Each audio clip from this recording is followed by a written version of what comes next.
The rain had stopped, but Marcus Harrison's hands were still trembling as he knelt before the small headstone. He had come to his son's grave every morning for 3 years, always alone, always in silence. But today was different. 2 young girls, no more than 8 years old, stood on the other side of the grave with their heads bowed in their tiny hands clasped together in prayer. They were identical twins, and they were crying. Marcus's voice cracked as he asked them who they were, and when one of them looked up with eyes so familiar it made his heart stop. She whispered 6 words that sent him collapsing to his knees. What she said would change everything he thought he knew about the son he'd lost. Before we continue with this incredible story, I want to invite you to subscribe to True Kindness, Tales if you believe in the power of compassion and human connection. Hit that like button and share your thoughts in the comments below. Stories like this remind us why kindness matters, and I'd love to hear how this one touches your heart. Marcus Harrison had everything money could buy, but it meant nothing without the one thing he'd lost. At 52, he'd built a technology empire from nothing, turning a small software startup into a billion-dollar company that employed thousands. His penthouse overlooked the city skyline. His garage held cars most people only saw in magazines, and his name appeared on buildings across 3 states. But none of it could fill the void left by his only child, his son Daniel, who had died 3 years ago in a car accident at just 16 years old. Since that day, Marcus had become a ghost in his own life. He still showed up to board meetings and signed the papers his assistants put in front of him, but the fire that had driven him to build his empire had gone cold.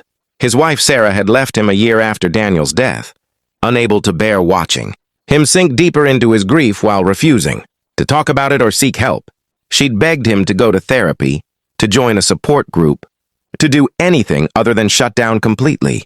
But Marcus had built his entire life on the belief that strength meant never showing weakness, never asking for help, never letting anyone see you break. So he'd pushed her away until she had no choice but to leave. Now his mornings followed the same ritual. He'd wake up before dawn in his empty penthouse, make coffee he barely tasted, and drive 40 minutes to Riverside Cemetery where Daniel was buried. He'd chosen a spot under an old oak tree, the kind of place Daniel would have liked. His son had loved nature, always wanting to go hiking or camping instead of attending the business. Dinners Marcus had thought were so important. How many times had Marcus said he was too busy? How many weekends had he missed because of work? The guilt was a constant weight in his chest. On this particular Tuesday morning in early October, Marcus arrived at the cemetery just as the sun was beginning to rise. The overnight rain had left everything fresh and clean, and drops of water still clung to the grass. He parked in his usual spot and walked the familiar path to Daniel's grave, carrying the single white rose he brought every visit. But as he rounded the curve in the path, he stopped dead in his tracks. 2 little girls stood at Daniel's headstone. They were identical in every way, with long dark hair and small frames, wearing matching pink jackets that looked slightly too thin for the cool autumn morning. Their heads were bowed, and he could hear them whispering something he couldn't make out. Marcus felt a surge of confusion mixed with something almost like anger. This was his private space, his time with his son. Who were these children, and why were they here? He approached slowly, his expensive leather shoes crunching on the gravel path. The girls didn't seem to hear him at first, too absorbed in their quiet prayers. As he got closer, he could see that both of them were crying, their small shoulders shaking slightly.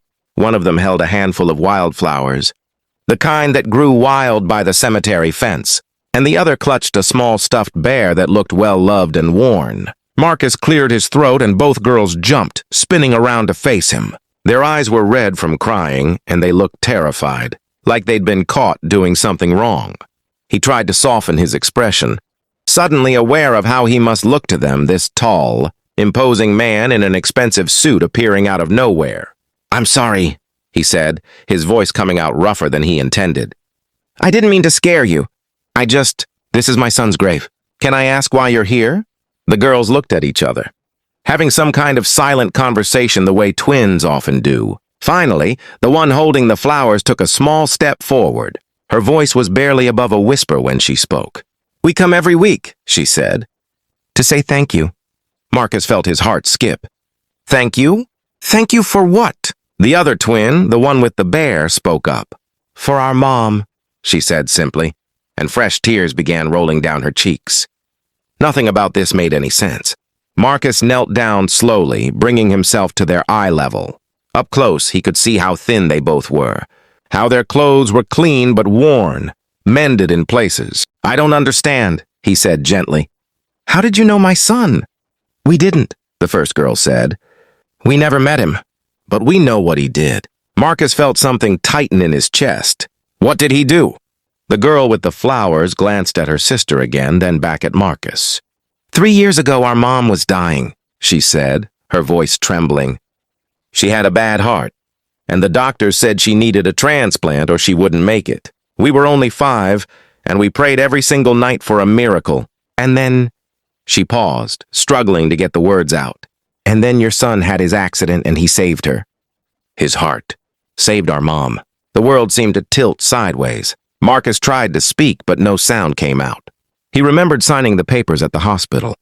Remembered the doctors asking about organ donation while he sat in a plastic chair, numb with shock. Sarah had been the one to say yes, to check the boxes that allowed Daniel's organs to be used to save other lives. Marcus had barely understood what was happening.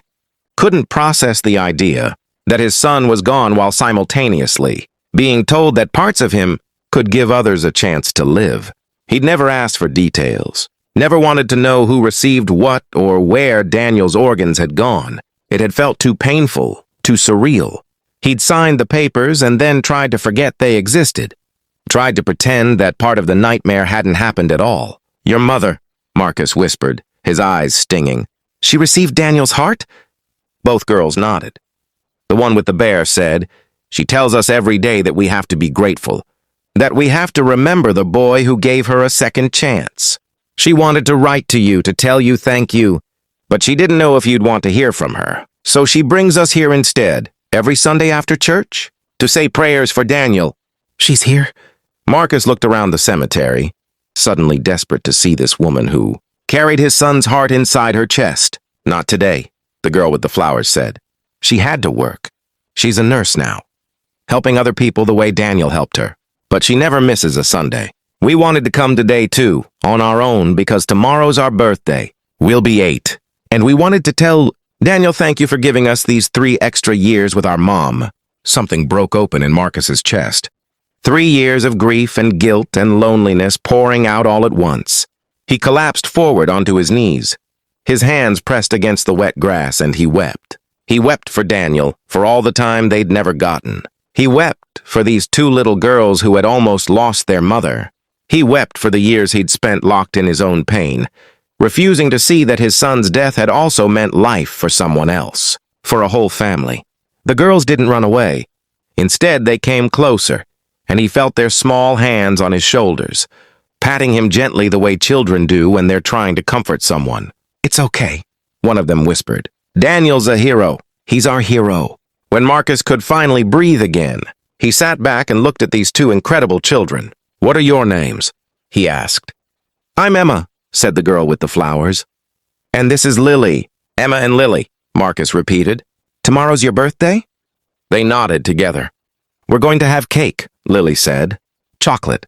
Our mom makes the best chocolate cake." Marcus felt something shift inside him, something that had been frozen for 3 years beginning to thaw. "Would you and your mother let me take you all to dinner tomorrow?" he asked. "To celebrate your birthday? I'd very much like to meet her." "To thank her." The girls' faces lit up with identical smiles. "Really?" Emma asked. "You'd want to?" "More than anything," Marcus said, and he meant it with every fiber of his being. The next evening, Marcus sat in a small Italian restaurant across from a woman named Maria and her twin daughters. Maria had Daniel's heart beating in her chest, and when Marcus listened to her talk about her work at the children's hospital, about the lives she helped save every day, he could hear his son in every word. She told him that receiving the transplant hadn't just saved her life. It had given her a purpose. She'd been a grocery store clerk before, struggling to make ends meet as a single mother. But after the surgery, after understanding the incredible gift she'd been given, she'd gone back to school to become a nurse. She wanted to honor Daniel's gift by helping others. Over the following months, Marcus became a part of their lives. He showed up at Emma and Lily's soccer games and school plays. He helped Maria when her car broke, down and sat with her at the hospital when she worked late shifts, and slowly, painfully, he began to heal. He started a foundation in Daniel's name, providing scholarships for single parents who wanted to go into healthcare. He volunteered at grief counseling groups, finally willing to share his own story and listen to others. He even called Sarah, and though their marriage couldn't be repaired, they began to talk about Daniel again, to remember him together without the conversation ending in silence and pain. The truth Marcus learned is that love doesn't end when someone dies. It transforms. It continues in the lives they touched and the choices they made. Daniel's decision to be an organ donor, marked on his driver's license when he turned 16, had been something Marcus barely noticed at the time. But that single choice had created a ripple effect of goodness that extended far beyond anything Marcus could have imagined. Maria was alive because of Daniel, and she was saving other lives every day. Emma and Lily had their mother because of him. The foundation was helping dozens of families every year. Sometimes the greatest acts of kindness are ones we never witness ourselves, but they continue long after we're gone, touching lives in ways we could never predict. Marcus had spent 3 years thinking his son's life had been cut short, seeing only what was lost. But those 2 little girls praying at a grave taught him to see what had been given instead. In his darkest moment, kneeling in the rain beside Daniel's headstone, he discovered that love is stronger than death, that kindness echoes through generations, and that sometimes our greatest pain can transform into our deepest purpose. If you've experienced an act of kindness that changed your life, or if you've been the one to offer that kindness to someone else, share your story in the comments. The world needs more reminders that compassion and love are the truest measures of a life well lived.